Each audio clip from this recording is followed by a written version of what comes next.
Good morning. How are y'all doing? We are here today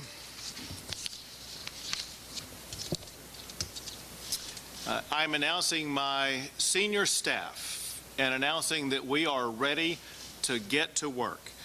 The people who are sitting at the table here today are seasoned veterans with tremendous leadership experience. They know how to get things done at the Capitol, as well as communities across the state of Texas. Also, the people at this table are committed to the agenda that I have laid out to make Texas an even better state. I think each of you have been provided biographical information about them and the positions that they will hold, as well as more information. But what I want to do is to let you know some of the primary agenda items that I will be focusing on that the people around the table will be helping me achieve. Number one is education. We know that if we are to continue to advance the future of the state of Texas, that begins with our children. And we want to start at the very beginning with those children. We want to build a solid foundation for education for every child in this state. That means beginning with an improved pre-K-4 program. We want every child across the state to get off to a good start. But an improved pre-K-4 program will not have lasting benefits if it is not high-quality pre-K and if that pre-K program is not connected with the K through 3 program. I want to ensure that all children finish the 3rd grade reading and doing math at or above grade level. We also want to ensure that all children are graduating from high school and moving on to the next phase of their lives. We want to ensure that when a child or student graduates from high school, the diploma they receive is tantamount to a certificate that they are ready for college or ready for one of the high-paying careers that is offered here in Texas. We also want to make higher education more affordable so more students can get into higher education and conclude a higher education degree. Also, we will begin the process of elevating Texas higher education higher and better than it's ever been before. You know, one of the areas that disturbs me is the fact that 5 of the top 10 public universities in the country are from California, with none being from Texas. We will begin the process of ensuring that we elevate some of Texas's elite colleges and universities into the top 10 nationally. A second area that we will focus on concerns the border. Now, we understand that this is a federal responsibility, and we expect the federal government to step up and fulfill its responsibility to secure the border. But at the same time, Texas is not going to stand idly by and wait for Washington. I have a detailed plan that will add the personnel and the resources and the tools that we need to secure our border. The third thing that we will focus on is infrastructure. That includes our systems of water as well as our roads. I've outlined a detailed plan that will ensure that we add $4 billion more per year for building roads in this state without raising taxes, fees, or tolls. If we hope to be able to continue to expand economic opportunity in this state, we must build the infrastructure that will help that economic development. The fourth area that we will focus on will be that economic development. I want to ensure that we usher in a new era of economic development in Texas. To be honest, if all we do is to accomplish the other agenda items I've laid out, more and more businesses will be knocking down the door to come into the state of Texas for greater business opportunities. But on top of the other agenda items, there's so much more that I want to achieve. One is that we will elevate economic development in the state of Texas to a higher and broader platform than it's ever been on. Second is we need to find ways that we can reduce the tax burden of business owners as well as individuals in this state. We also need to accelerate the permitting process and find ways that we can reduce regulatory costs. The last thing in this area is that we must work to find ways that we can restrain the growth of government. The more that we can restrain the growth of government, the more we empower the private sector to truly drive the Texas economy. Well, now, more than ever, is a time for Texans to unite, because we see increasingly that as Texas goes, so goes America.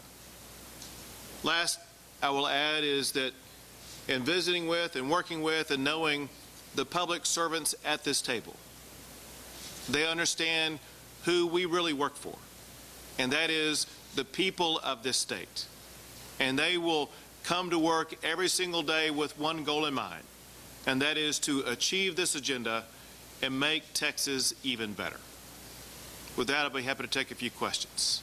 With the future of the Texas economy being so intricately tied with health care, and like the state has the highest percentage of the uninsured, what would you like lawmakers to consider when it comes to Medicaid expansion or reducing that?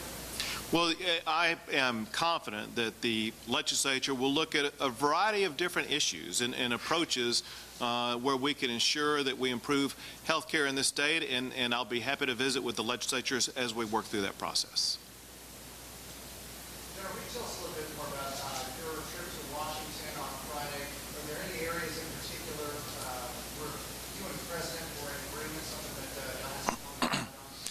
Well, first, before meeting with the President, we had the opportunity to speak with the Vice President as well as several cabinet members, and then with the President. And one thing that was emphasized in all of those discussions was, one, that they are focused on reducing redundant regulations to try to streamline the regulation process.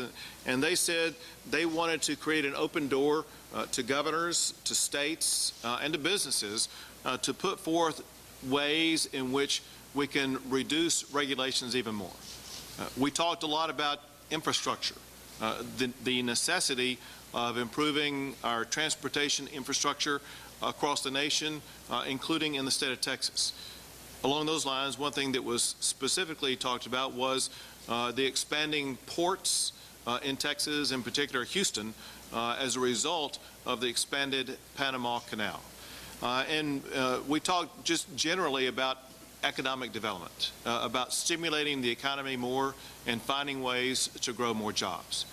Now, I did mention on 3 separate occasions to 3 different officials, 2 of them cabinet members, one of them a person who works directly on the staff of the President, the necessity for the Obama administration and the federal government to reimburse the state of Texas for the out-of-pocket costs we've incurred because of the immigration challenges that we have faced on the border.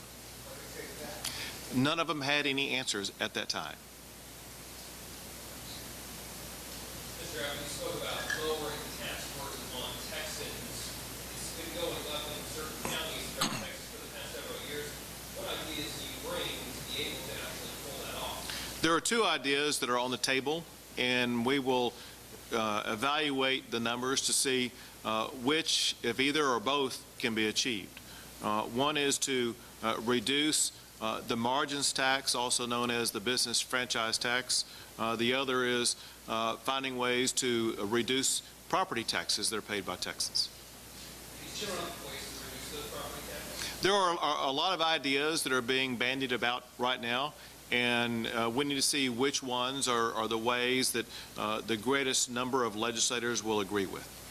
Gentlemen, I've been to confirm with the panel of the U.S. Circuit Court for Weaver, Texas same-sex marriage case, Zillow and Rufado, James Graves. What is your reaction to this panel? Do you feel comfortable going into that case, knowing these judges is somewhat balanced? And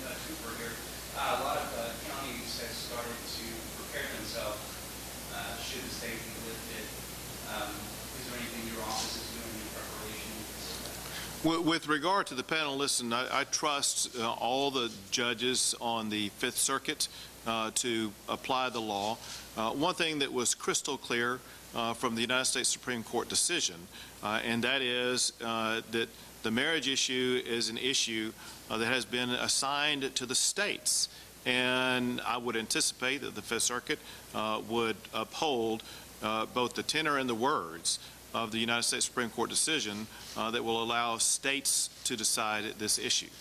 As it concerns any action that could be taken before the Fifth Circuit, that would be a clear rebuke of the Fifth Circuit's jurisdiction. This case is before the Fifth Circuit. If any judge or any other governmental entity were to take any action before a ruling by the Fifth Circuit, that would be deeply offensive to the jurisdiction now vested in the Fifth Circuit. Back up what you made a while ago, how much, can you put a dollar figure on how much the Texas should be reimbursed? I saw what the Texas legislators referenced last week, which is a figure above $500 million. And I would assume that they have accurate and detailed information, also noting, as they noted, that that was a conservative figure that was placed on that, and these are costs that are ongoing that the state should be reimbursed for.